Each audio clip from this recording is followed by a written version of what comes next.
Visionaries is proud to present its 12th season on public television.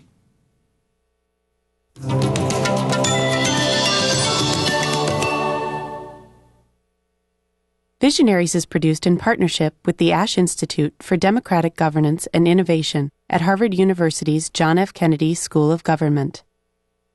Visionaries is made possible in part by W.G. and Margaret Gregg, the International Transport Workers Federation Seafarers Trust, the Campion Fund. Additional funding provided by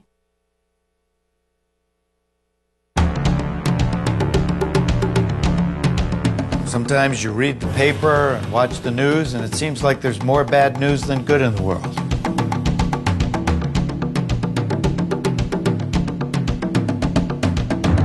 But you know what? It's just not true.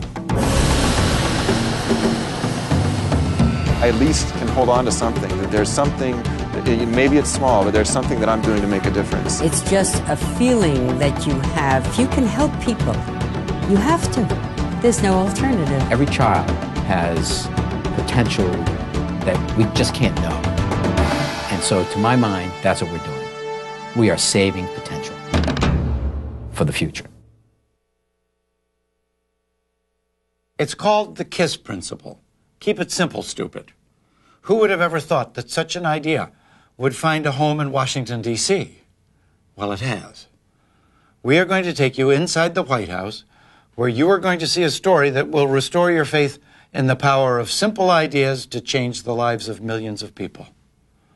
It's a program called PART, and it began when a few people in the Office of Management and Budget wondered what would happen if you asked every government agency a few simple questions. Questions like, does this program work?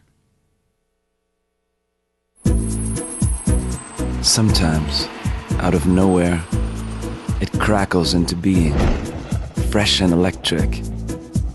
More often, it bubbles out of a cauldron of discontent, an alloy of anger and hope.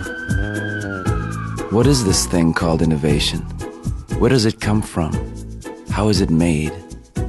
It almost always begins with a question. Are the program's financial management practices sound? Is the program achieving its goals? Is the program duplicative of other federal programs?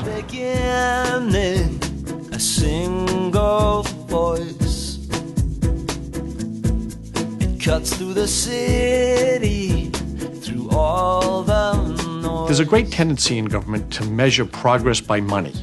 We want to focus on results, not on process, not on how much money we spend, but what we do with the money. This administration feels that we should be results-oriented.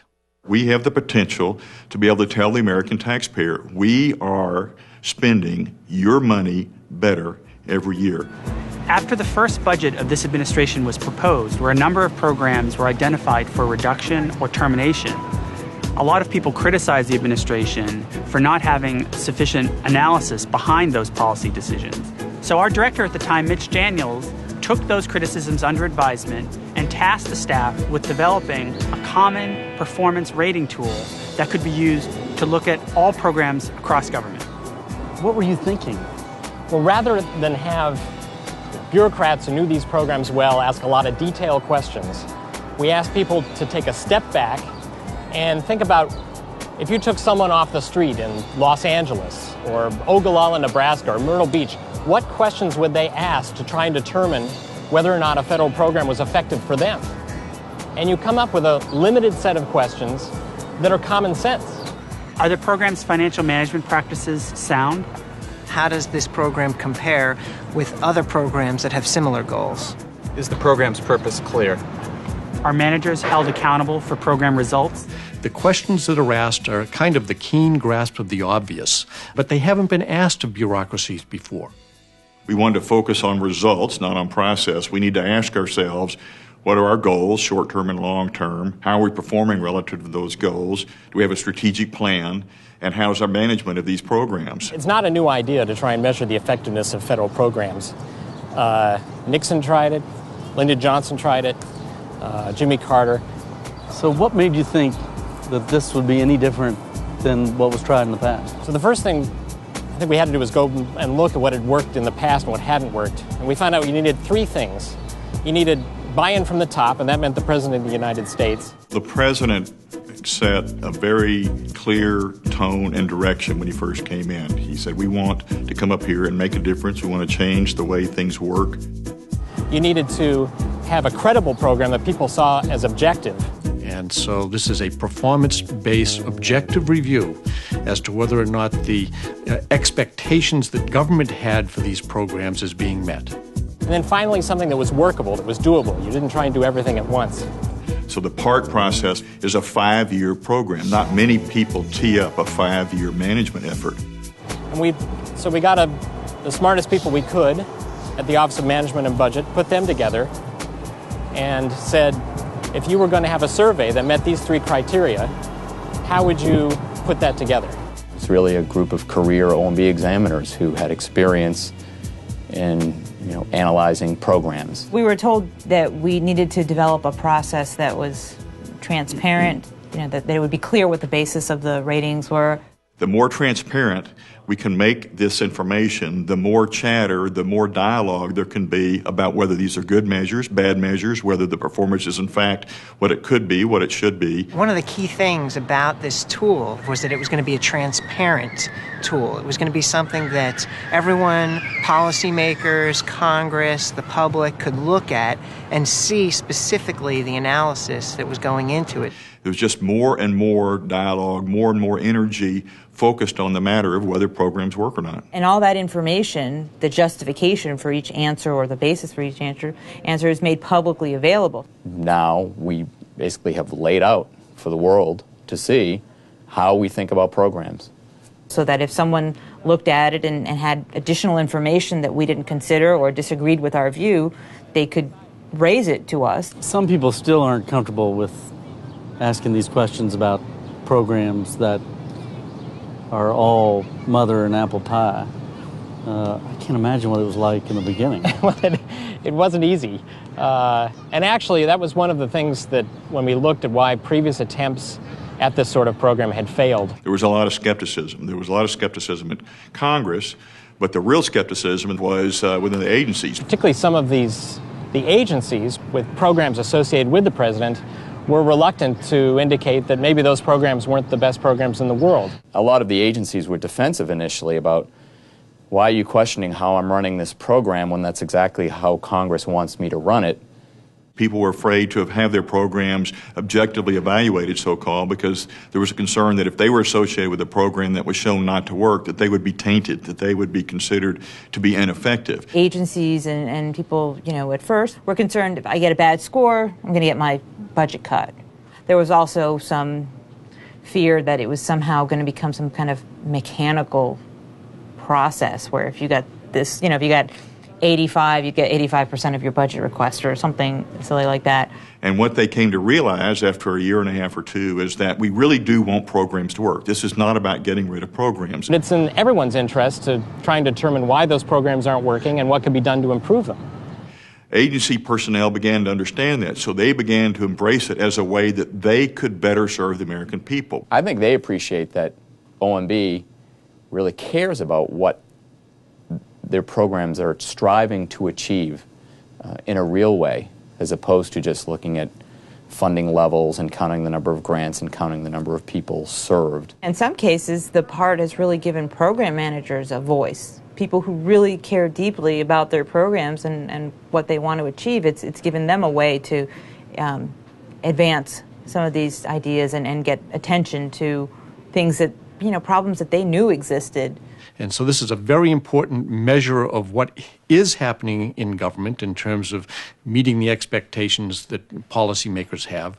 But it's also a tool to allow those people who set policy to see if the policy should change. How is the program designed? Is it meeting a need? Because you can be achieving results that nobody wants and that the country doesn't need. We worked on the parts for the student loan programs and for the federal student aid programs. The purposes of the financial aid programs are, in general, pretty clear.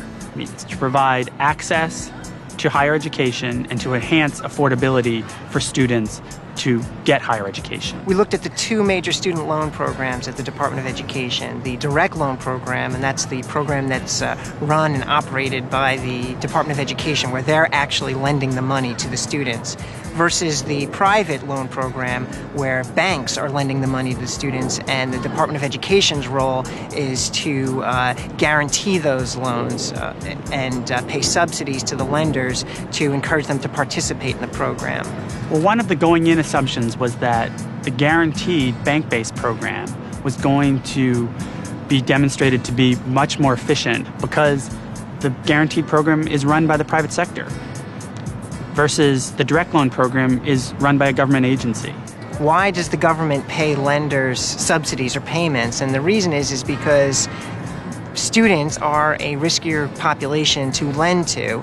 So the theory is that in order to encourage lenders to participate in the program and lend to these students, the government pays lenders and guarantees them a certain return on the loans. The question becomes, how much do we need to pay the lenders as a government to keep them in the program? What's the right level? If we're paying them too much, then that's potentially overkill and the taxpayer isn't being served. If we're paying them too little, then they could abandon the program and then students aren't getting loans. We're big in the student loan business. We give a lot of money for students to go to college. But like most programs, there's more than one way to try and get students to go to college. Which one turned out to be the more efficient of the two? You wouldn't think it, but with the direct loan program, where the federal government is actually making a loan directly to a student, turned out to be more efficient than the guaranteed loan program. So the administration used many of the findings of the PART for developing a group of reform proposals that reduced a lot of the subsidy rates and payments we made to lenders.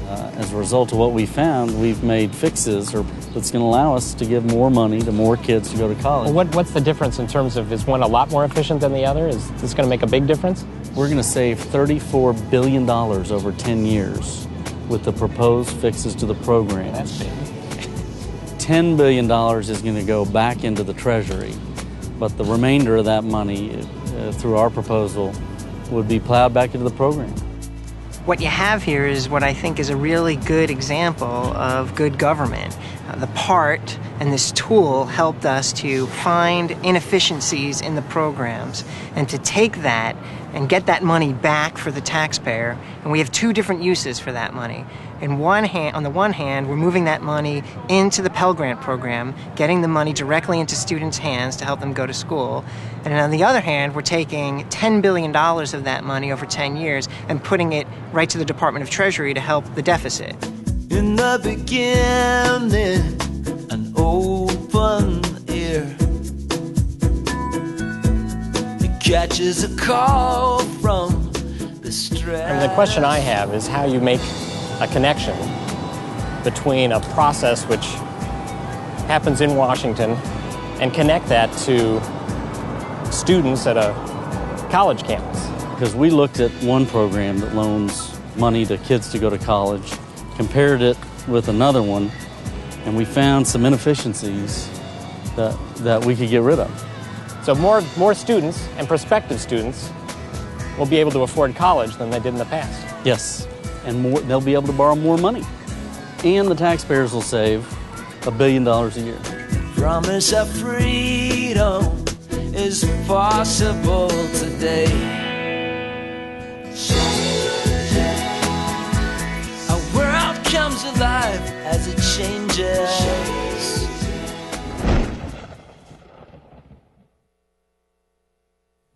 I'm Sam Waterston for the Visionaries. Thanks for joining us.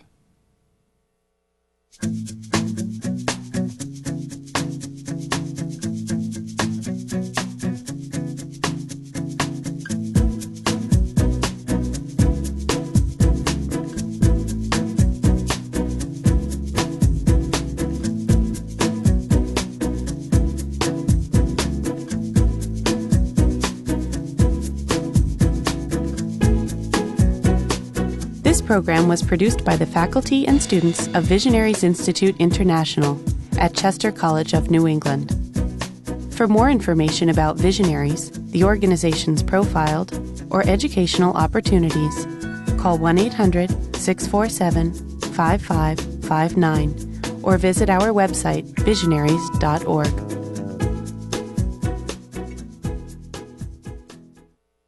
Visionaries is produced in partnership with the Ash Institute for Democratic Governance and Innovation at Harvard University's John F. Kennedy School of Government.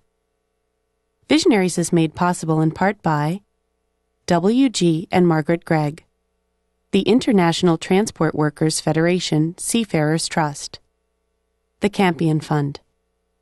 Additional funding provided by